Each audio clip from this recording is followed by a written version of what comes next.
Welcome back, everybody. IAmAMusicNerd here, and you see the title of this video, 2000s rock bands tier list. Now, I did this similarly with the 2010s decade. If you have not seen that video, there will be a link somewhere in this video. Check out that video. So I thought it'd be interesting to go a little bit way back to the 2000s, really the last decade when rock was prominent in music culture. You had rock bands actually were on the radio, and it's so interesting to see how very little rock we hear in the radio nowadays. It's just very unusual.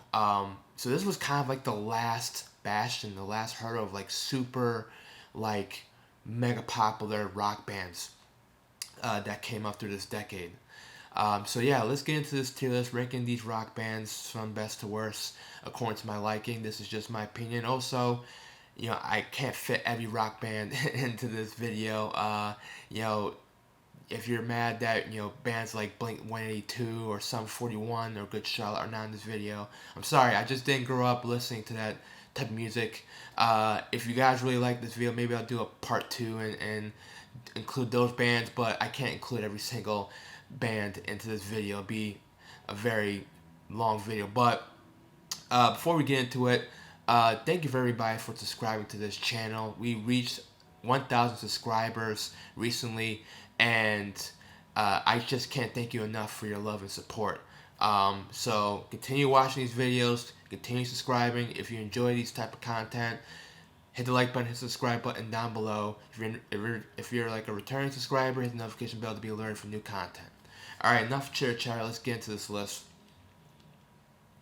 Alright, so first band we're going to talk about is Arcade Fire. And they came out through this decade with 2 great albums. Funeral, which many consider to be one of the best albums of the millennium. And Neon Bible, which was kind of a step back, a little bit different. It included a little bit more instrumentation. But all in all, the 2000s was a pretty fucking good decade for Arcade Fire.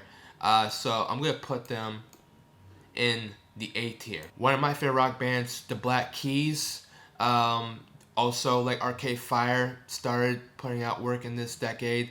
And to me, I think that if you're talking about, pure Black Keys, like, Thick Freakness, Rubber Factory, go check out those albums.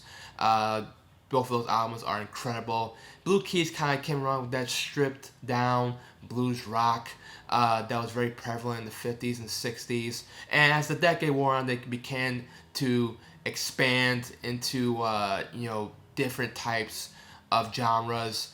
They started working with Danger Mouse. Their following became massive when they ended with Attack and Release. One of those albums that I wasn't too keen on. It seemed like the Black Keys were trying to reach for a bigger audience. But with all that being said, I think Black Keys had a pretty overall solid decade. I'm going to put them in the B tier.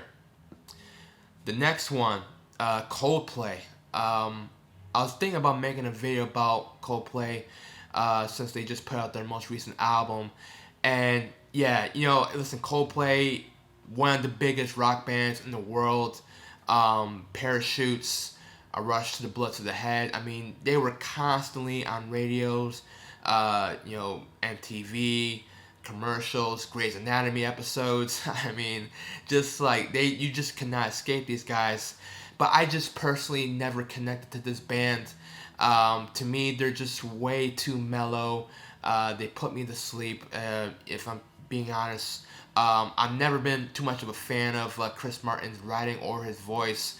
And the fact that they're even called a rock band, I mean, have you really ever heard like a screaming guitar solo from Coldplay? No, I mean, they do what they do, and hey, they're good at it. They sell stadiums, so obviously they're doing something right. But they just never been for me.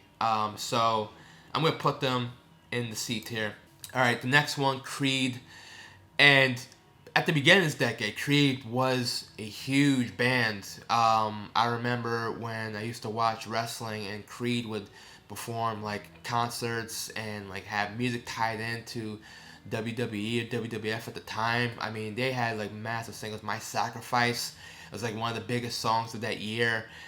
Creed, nowadays is kind of like a punching bag for rock bands of that era, along with Stain, the Nickelback. We'll get to Nickelback soon, but Creed was like one of those bands that just people just started to hate and just hate immediately.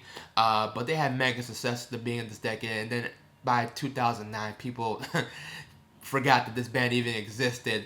Personally, for me, I just never been a fan of this band.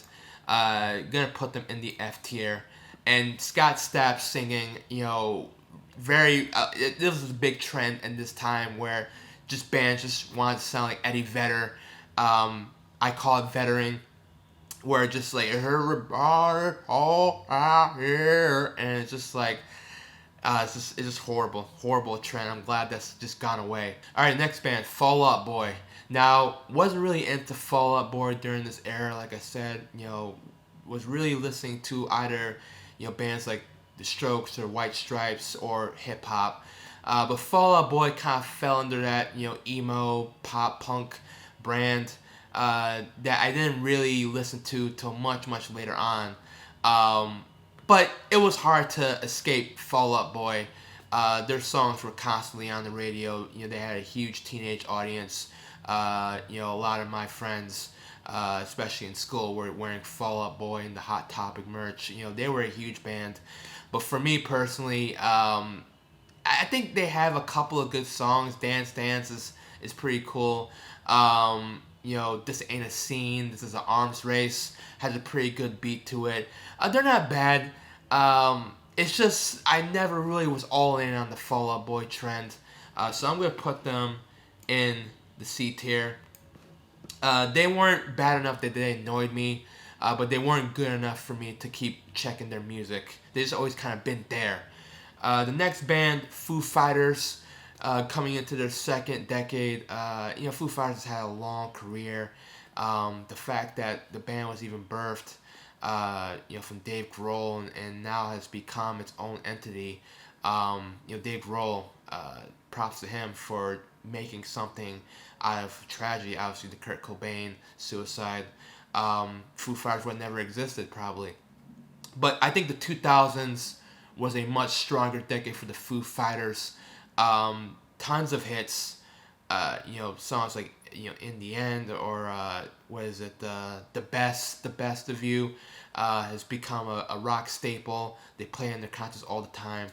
I even like what's that album? Echoes and Silence, Patience and Grace, where they had the Pretender, amazing opener to this album. So I mean, Foo Fighters, to me, the 2000s was when they staked their claim as like one of the best rock bands, one of the most popular rock bands, and now they're kind of elder statesmen during this period. Really, truly, one of the only rock bands left that still has like that relevance that can still kind of capture the people's attention on a mass scale. So I'm gonna put Foo Fighters in the B tier. All right, the next band we're talking about is Green Day. Now, admittedly, more of a fan of their 90s work, and at the beginning of the decade, that writing off of Dookie and the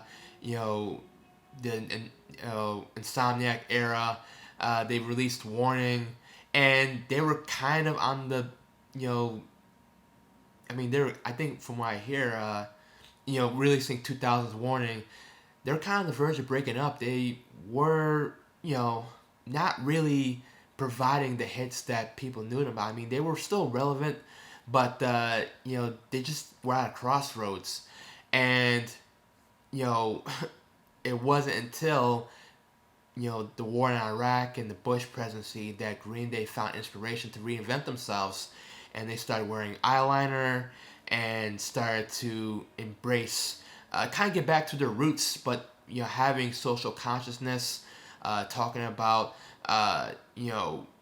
just topical events and building a concept album around it. As you know, American Idiot was a huge album, critically, commercially, everybody loved this album.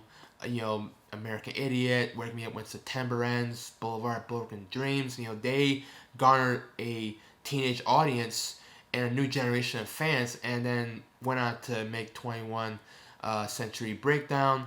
To me, Green Day during this period was just amazing during this period. Like, they just did not fall off quality wise. I hope that they can get back to that stage again, but I'm gonna put them in. I'm gonna put them in the B tier. All right, Limp Bizkit next, and yeah, I'm gonna put them in the F tier. Just why? Next band, Linkin Park, came out with Hybrid Theory, one of the biggest rock albums from this millennium. So many great songs off of this album. Then they came out with, Meoria, if that's how you pronounce it. And then, kind of switched it up when they did the Transformers song. I'm forgetting it at this Minutes to Midnight, I think is what it's called. Yeah, Linkin Park, was firing all cylinders during this period. They established themselves as one of the biggest rock bands, and I think what was also unique about Linkin Park is that not only did they were able to kind of embrace new metal tendencies without kind of falling into that trend. I think that's what happened to a lot of bands during this period that try to do the whole new metal stuff, is that they became a cliche and they became irrelevant during the end of the decade. But Linkin Park was able to embrace different genres and to not always rest on their laurels. I think the fact that they did embrace hip hop, that they did collaborate with Jay-Z, is what made them unique during this period. And so I was always a fan of theirs. I'm gonna put them in the A tier. Next band, Queens of the Stone Age. Wasn't really a fan of theirs during this period, but it wasn't really until the 2010s that I went back and listened to the discography, and it's pretty good. Songs for the Deaf is probably their most well-known album, and that one is literally will make you deaf. I think Queens of the Stone Age is a very underrated band, and a band that you can't really pin down. They never really had like mega success, but they have a huge cult fan base. They were able to kind of bring stoner rock and psychedelic rock back into the mainstream. Not all their albums kind of hit for me. Era Vulgaris I thought was okay, but that Lullabies album I thought was pretty solid, and Songs for the Deaf was great. Rated R was a great album as well. So I think Queens of the Stone Age during this period was putting out some pretty solid work. So I'm going to put them in the B tier. Alright, Nickelback. And I think a lot of people shit on Nickelback unfairly. Nickelback, to me, there were some songs that I did like. I'm not going to lie. I think You Remind Me is a pretty decent pop song. And that song they did for the Spider-Man soundtrack was pretty solid. Then, once they got into, like, Photograph, and it got pretty bad, but trust me, there were worse rock bands than Nickelback during this era. I mean, Limp Bizkit, can we just, Limp Bizkit, Creed, I would listen to Nickelback 1,000 times more than Limp Bizkit or Creed. So I think they get a little bit too much hate. With all that being said, I still don't love a lot of their work. They are pretty cringe, but I think I'm gonna put them in the D tier. Just not for me. All right, 9 Inch Nails, and of course, in the 90s, I would probably put them in the S or A tier. Brought industrial rock into the mainstream. By the 2000s, rock had changed.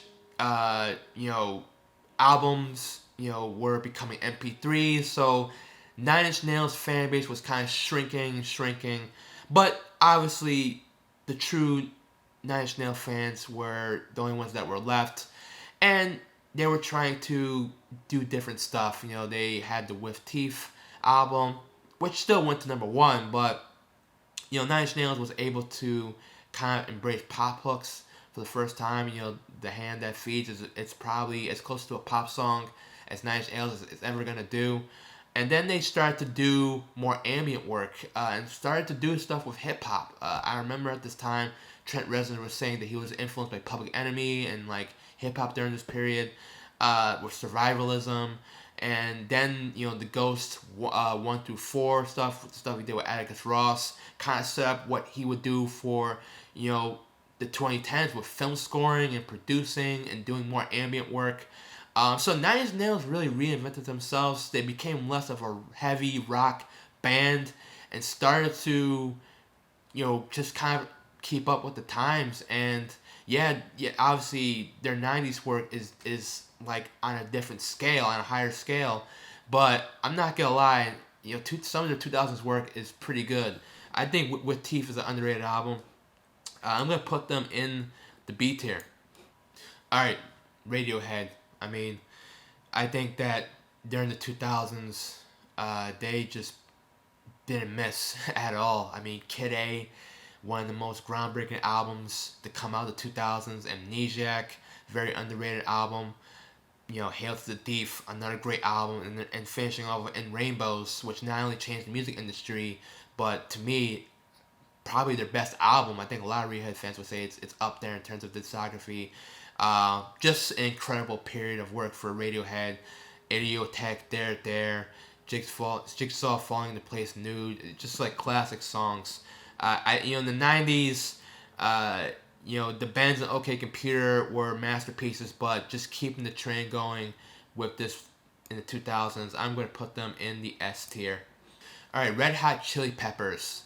So I recently did a tier list with the Red Hot Chili Peppers. If you haven't checked out the video, but I did talk about how John Frusciante came back to the band, and really they started to produce some great work again.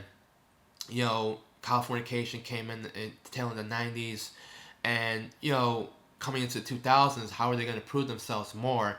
And By the Way, was them embracing psychedelia, pop music, kind of less of the punk, the funk rock stuff that they were doing in the '90s. And then Stadium Arcadium, which is when kind of their return to form. Danny California was one of their biggest songs. They really kind of established themselves as elder statesmen, just like the Foo Fighters, and really became super relevant again. I think they brought a whole new generation of fans that's there to this day. I mean, they didn't release too much in terms of output, but I think that this was a great decade for the Chili Peppers. So I'm gonna put them in the B tier. All right, next band, The Strokes. Is This It? Coming out, one of the best albums of any genre during this decade. One of my favorite albums. And coming out with Room on Fire, which I think disappointed some fans because they wanted another Is This It, but I thought another underrated album as well. And I just think that The Strokes during this period, when you really look back past the hype and all that stuff, I mean, everybody when they came out was like, they're the new Nirvana, they're gonna bring rock back and all that stuff, and I just think that was just way too much pressure to put on a band. And I think once you strip back all that nonsense and all the media hype, the Strokes were not a bad band. They became sort of a punching bag by the end of the decade, which I think is totally unfair. I think the Strokes deserve a lot more respect. People calling them the Nickelback of like post punk. I don't even know what that's all about. But I think the Strokes, as you see now, there's a reason why they have influenced so many bands during this period. I mean, if the Strokes were not that album, Is This It, did not come along, we would not have the Yeah Yeah Yeahs, we would not have TV on the radio, Vampire Weekend. I mean, just all these great New York bands that came about in this decade, it would not have happened without the success of the Strokes. So you gotta give them credit on that aspect. I'm gonna put them in the B tier. All right, the Killers, and they kind of you know, with Mr. Brightside and When We Were Young. I mean, they were a huge band during this period. Although, nowadays the Killers are kind of like other statements, but, the Killers were one of the most popular rock bands during this period. They were emo kind of, but they had a hard rock edge. You can definitely tell that they were influenced by glam rock, but also post-punk as well. They just had a kind of unique edge to them. And although I didn't like all of their stuff, I did like their, Mr. Brightside. It kind of like grown on me as the years went on. But I was never really like listening to the Killers that heavy during this period. Um, but so I'll put them in the C tier. All right, next band, U2, and I mean, listen, U2 at this point, they're never gonna put out something that's gonna completely destroy their legacy. But I find that in the 2000s, it was a very hit or miss period. Yeah, they were on the radio, but I just found that, the 80s, obviously, with their classic period, was amazing. The 90s even was adventurous, and they took more risks with Acton Baby and Zoruba. Very fascinating albums that have stood the test of time. 2000s, they definitely played it safe. Coming out the top of this decade, All the Things You Can't Leave Behind, huge album. U2 kind of going back to their rock roots per se.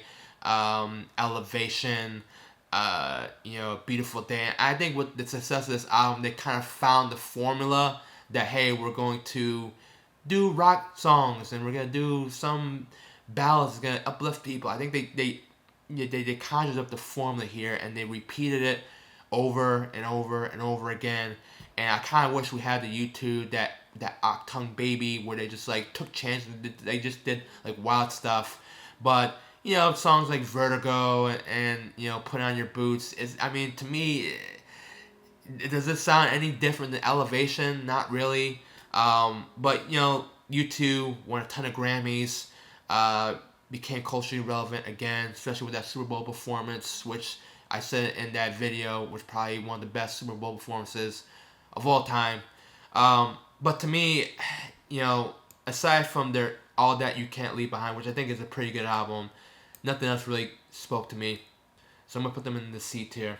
All right, next band, Weezer. Weezer to me is one of those bands that I just never really got. I think their '90s output with the Blue Album, I think is a good album, great album. Pinkerton, we all know the history of that. I said in my history email video that Pinkerton kind of put email in the mainstream, even though people hated it at the time, but it was ended up being groundbreaking in some respects. And then, in the 2000s, Weezer, with the Make Believe album, the Green album, they started out, with the Red album. They just weren't really speaking to me. I admit it. I'm not really into pop punk, and Weezer was kind of flirting with that during the period. But they made some songs where I can't stand. Islands in the Sun or something like that. Islands of the Sun with that chorus. It's just not for me. And then Beverly Hills. I just can't stand that song. Pork and Beans. Weezer is just one of those bands that I just never really got. So, although they did have some success, I'm gonna put them in the D tier. Last but not least, White Stripes. Just an amazing period of music that this band had. I think they had an incredible 2000s decade. Start with The Steel, White Blood Cells, Elephant, Icky Thump, Get Behind Me, Satan. And really, they broke up, I know, in the 2010s, but literally just every couple of years, you can look forward to a White Stripes album. You knew they were going to deliver. Now, I thought The Style, White Blood Cells, Elephant, all of them, masterpieces. Haven't checked out those albums. All incredible.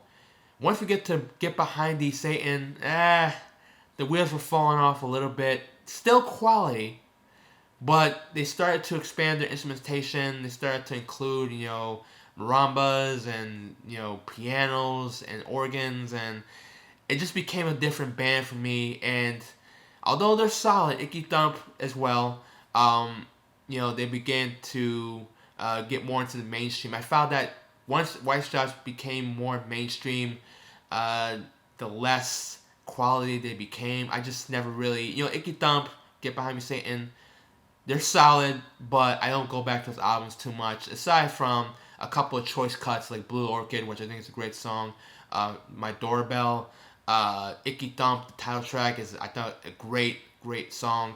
But other than that, the sum of the parts are better than the whole. But I can listen to The Style, White Blood Cells, Elephant all day long. Just three of those albums just incredible. So for that, I'm gonna put them in the A tier. White Stripes emerged as one of the best pure rock bands during this period. Had critical acclaim, commercial viability. Jack White, Meg White, just incredible. Made incredible music, and that's gonna stand the test of time. So yeah, that is my tier list for rock bands of the 2000s. Let me know what you think in the comment section below. What are some of the rock bands that I missed? What do you think of this tier list? If you want me to do a part 2, let me know in the comment section. Thank you guys. I'm glad if you stuck around to this point. Thank you for watching this video, and continue to build support for this channel. Love you guys. Till next time.